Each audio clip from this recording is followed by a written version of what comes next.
Career Toastmasters. It's an honor to join this club. I consider this as an honor to join this club because I consider this opportunity as my comeback to life, and hence my topic, life, my journey. I was born in the southern state of India, Kerala, back in the 70s. Of course, that tells you how old I am. But I was born in the 70s. I was born severely dyslexic and with learning disability. So I didn't know this at that time, thankfully. Neither did my teachers. So I was classified as the dunce of the classroom. Now, who has gone to deal with learning disability or dyslexia? Do you guys know? Let me rephrase that. That's a patronizing question. Do you know anybody with learning disability, or have you involved yourself with that condition? It's really funny because my attention span when I read something is 2 minutes, and then I start about the people who printed this book, the page, the tree, the page came from, whichever press. Was it a central jail, or was it something else that the book came from?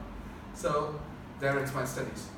So as you can imagine from this, my studies was really, really hard.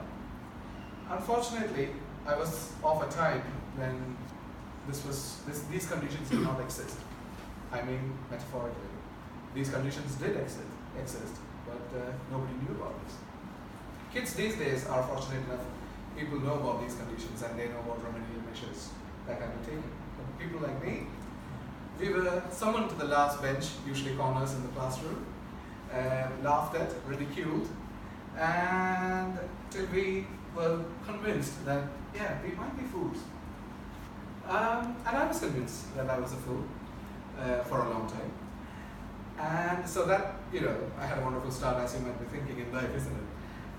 Anyway, I came to my 10th standard, and I was sure I just about made it across the line.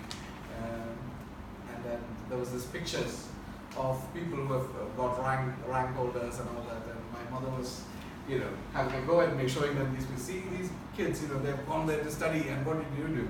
And all that stuff. And who was to know, one of the girls in that picture would be my wife quite a few years down later.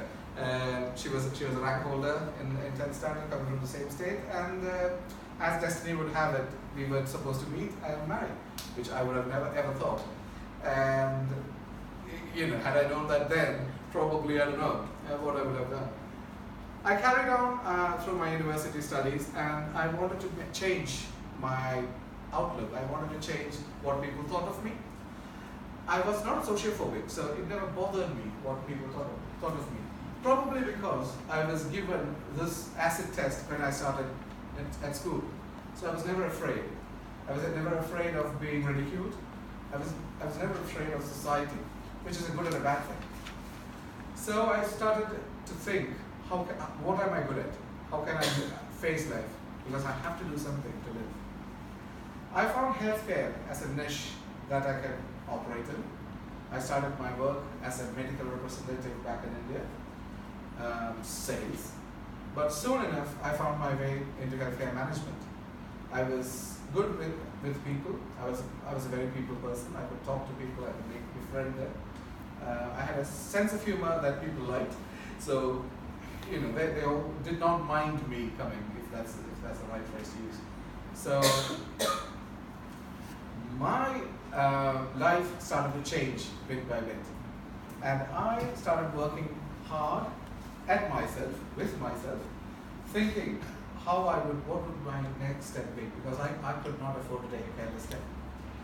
And I did my pharmaceutical stint in India when I got an opportunity to do an MBA in England.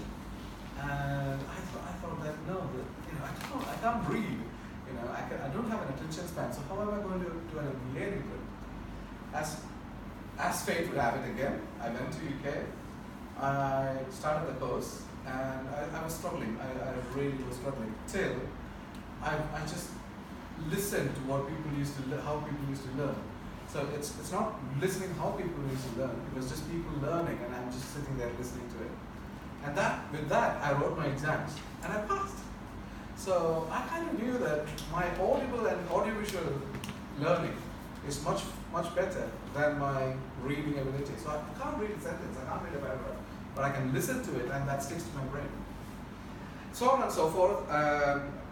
All this time I used to ride motorcycles, and that was my big pleasure. And I'm a kind of guy, when I finished my degree back in India, without sat-nav, mobile phones and all the gizmos, I went for a trip around South India. I did not know any of the languages apart from a bit of Hindi, a bit of Tamil and Malayalam. I went through Andhra, Karnataka, rural Maharashtra, all the way up to Pune. I was shit scared to drive to Bombay, so I came back. But, so excuse my language, this is what happens with dyslexics, I get carried away. So, that was the person I am, and that's the kind of person that you're dealing with. I'm very much a what you see is what you get kind of guy. So, I make friends, and I'm very plain, very transparent, and what I say is kind of what you see in me. Now I came to Qatar. I had this accident 2 years back. I'm dealing with it in my own pace, and I'm so glad that I'm back, standing in front of you and talking to you, because at one point of this accident I never thought that I'd make it. We've got a few witnesses who were there for this, including the Toastmaster of the day, Venki as well. So I thank you for this opportunity, thank you for including me, thank you for bearing with me, and thank you for being patient with me. And I hope slowly but surely I'll meet your expectations. Thank you.